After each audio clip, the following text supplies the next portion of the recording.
আজি পিৰালি পালেং কণবিলাহী আৰু শিঙৰা মাছৰ আঞ্জা। প্ৰথমতে মাছকেইটা এনেদৰে ভাজি লৈছোঁ। এইকেইটা নৈৰ মাছ, দেউতাই জাল বাই তুলি আনিছে, একেবাৰে ফ্ৰেছ। শাকখিনি প্ৰায় 1 ইঞ্চি জোখত কাটি লৈছোঁ।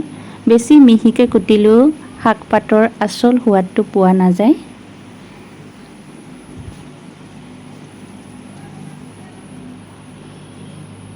মাছখিনি ছাইডতে ৰাখি তাতে নহৰু, তেজপাত আৰু ভোট জলকীয়া এডোখৰ দি দিছোঁ।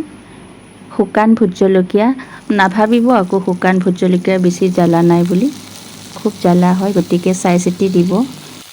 প্ৰথমতে কণবিলাহী আৰু আলুখিনি দি খুব সাৱধানে লৰাই ল'লোঁ যাতে ভজা মাছখিনি ভাগি নাযায়।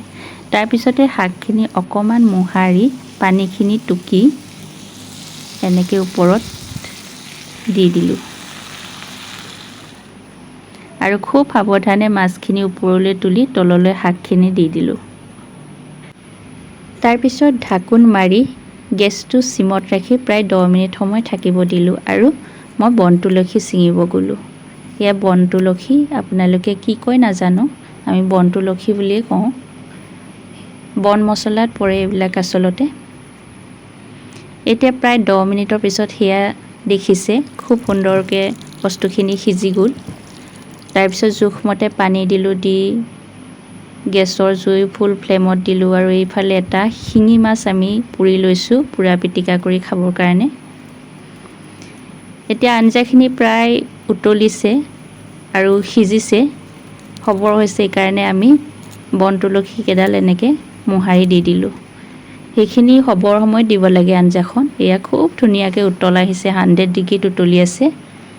আৰু এয়া আলু চাওক কি সুন্দৰকৈ ছফ্ট হৈছে, পূৰা ধুনীয়াকৈ ভাঙি গৈছে, ছফ্ট হৈছে। আলু কেইপিচমান ভাঙি দিব লাগিব আৰু আঞ্জাখন খুব সাৱধানে লৰাব যাতে মাছকেইটা ভাগি নাযায়।